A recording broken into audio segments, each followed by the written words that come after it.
श्यावर रामचंद्र की जय।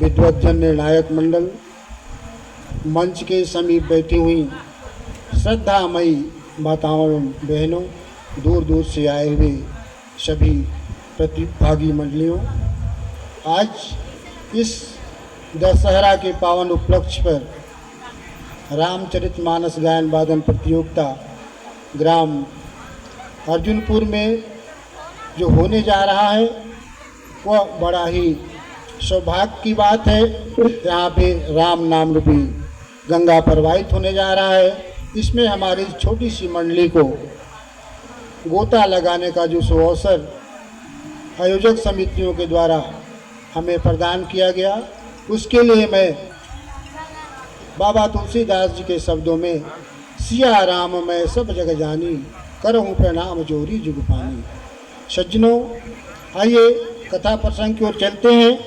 तो कथा प्रसंग बाबा तुलसीदास द्वारा रचित रामचरितमानस के सप्तम सोपान उत्तरकांड दोहा क्रमांक 21 से अवतरित है और कथा प्रसंग रामराज का है। बाबा तुलसीदास जी अपने शब्दों में रामराज का बड़ा ही सुंदर ढंग से चित्रण किए हैं। और आगे आइए इन 8 लाइन चौपाइयों का भाव क्या है। काकभूषुंडी जी पक्षीराज गरुड़ से कहते हैं कि रामराज में वहाँ के जितने भी जड़ चेतन इस संसार में जो कर्म और स्वभाव से जो दुख उत्पन्न होते हैं वो किसी को भी वहाँ पर जो है नहीं होता। प्रभु श्री रामचंद्र जी 7 समुद्रों इस मेखला वाले अयोध्या का एकमात्र राजा हैं। उनके रोम रोम में अनेकों ब्रह्मांड बसते हैं। उनके लिए 7 द्वीपों की प्रभुता कोई अधिक नहीं है, बल्कि प्रभु की महिमा को समझ लेने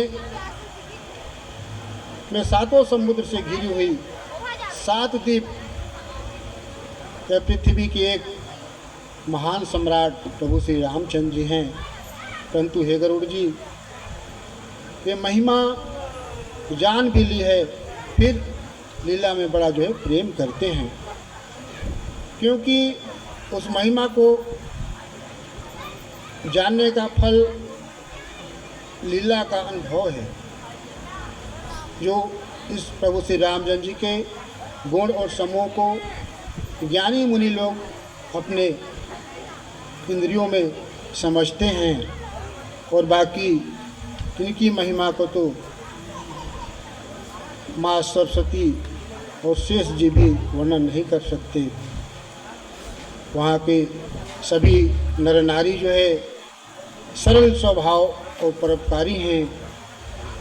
विप्रों ब्राह्मणों के चरणों में सदा प्रेम करने वाले हैं।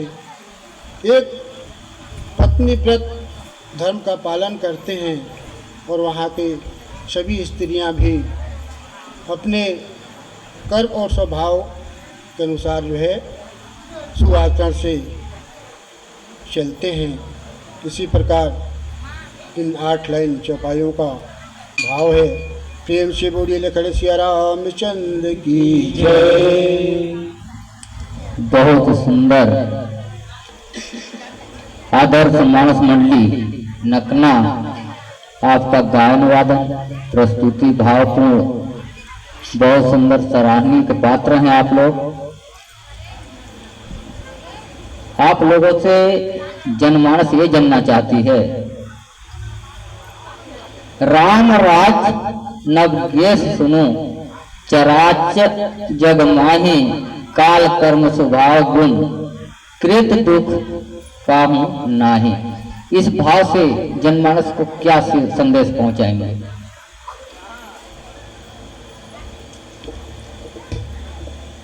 परम सम्माननीय निर्णायक महोदय जी,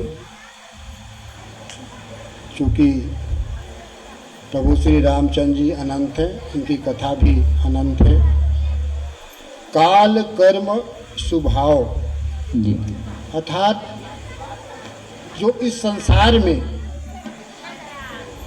काल, कर्म और स्वभाव यानी भूत, वर्तमान और भविष्य में जो मनुष्य इस संसार में जो उत्पन्न होते हैं, उनको जो दुख होता है, जैसे जो कर्म करते हैं उनको जो जैसा कर्म करता है उसको उस प्रकार से फल भोगना पड़ता है। लेकिन प्रभु श्री रामचंद्र जी के राज्य में यह दुख, काल, कर्म, स्वभाव का जो दुख है वह जो है उनको नहीं भोगना पड़ता। यही मेरा कहने का भाव है। जी, काकभूषण जी बोलते हैं कि हे गरुड़, सुनो, रघुनाथ जी के राज्य में, समय में, उसके राज्य के समय में जो चराचर है ना, जगत में काल, कर्म, स्वभाव और गुणों से दुख किसी प्राणी को नहीं होता है। नहीं, यही नहीं, जो पूर्व जन्म में कर्म भी करते हैं और राज दुख देने का समर्थ नहीं होते, जैसे काल में भूतकाल, भविष्य काल, वर्तमान काल, ये तीनों उनके राज्य में नहीं हैं। और गुण में सत, रज, तम, इन्हीं के अनुसार स्वभाव, प्रावण, जन्म, मरण ये तो होता ही होता है। जो जन्मेगा तो मरेगा ही, है ना। और राम के राज्य में ये किसी काल, न कर्म, न गुण की प्रबलता नहीं होती है। शायद ऐसा कुछ तुलसी बाबा लिखते हैं। आपका विचार भी बहुत सराहनीय है ना। आइए मानस प्रश्न की ओर।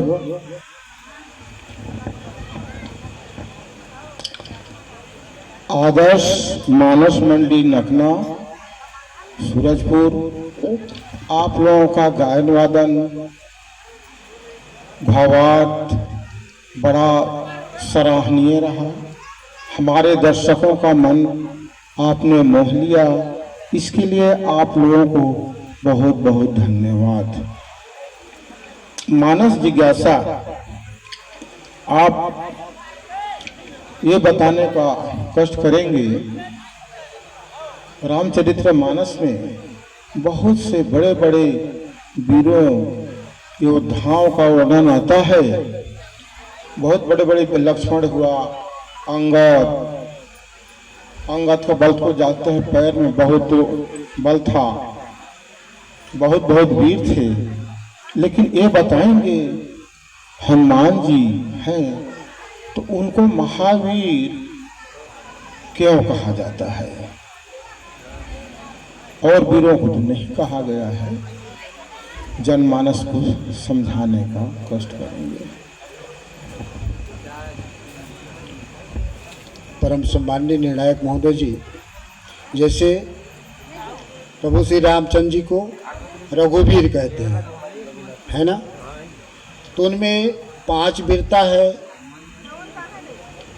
मतलब दयावीर, दानवीर, विद्यावीर, कर्मवीर। उसी प्रकार हनुमान जी भी इतने ऐसे बड़े बड़े अखंड काम किए जो कि किसी के बस में नहीं था। उन्होंने लंकापुरी को अकेले जाकर रावण के सेना को तहस नहस कर दिया और पूरे लंका को जो है जला करके मातेश्वरी जानकी जी का पता लगा करके जो है प्रभु श्री रामचंद्र जी के पास लौट आते हैं। और हनुमान जी के ऐसे बहुत से काम हैं, अब कितना का बखान करेंगे। प्रभु श्री रामचंद्र जी तो हनुमान जी के ऐसे वीर हैं जिन्होंने रामचंद्र जी को बड़ा लंका विजय में अपना अमूल्य योगदान दिए। श्री रामचंद्र की जय। आपने तो भगवान राम का 5 वीरताएं आप लोग तो गिना दी, देखो हनुमान जी का तो नहीं गिना है। हनुमान जी को बताया तो कि भाई हनुमान जी अकेले जाकर के लंका में मातेश्वरी जानकी जी का पता लगाए। फिर वहाँ से लौटने के बाद जब युद्ध प्रारंभ हुआ तो कालनेमी क्या बोलते हैं उनको, जो कितने राक्षसों को उन्होंने मारा और बहुत बड़े बड़े काम किए। हनुमान जी की वीरता का मैं वर्णन नहीं कर सकता। जी जी, आपका प्रयास बड़ा सुंदर रहा। जो आप भगवान राम का जो है जो वीरताएं गिनाए वही तो हनुमान जी में तो लागू होता है। जो भगवान राम का जो वीरता आपने गिनाए तो वही भी तो महावीर और रघुवीर वही तो लागू होता है। जैसे आपने बताया दयावीर, पराक्रमवीर, धर्मवीर, त्यागवीर, विद्यावीर, यही उनके ऊपर में भी लागू होता है। जो भगवान राम का में लागू होता है वही हनुमान जी में लागू होता है। चलिए, आपका प्रयास बड़ा सुंदर रहा, इसके लिए आपको बहुत बहुत धन्यवाद। एलाउन सर। आदर्श मानस मंडली मखना सूरजपुर, यहीं पर आपका समय समाप्त होता है। आपको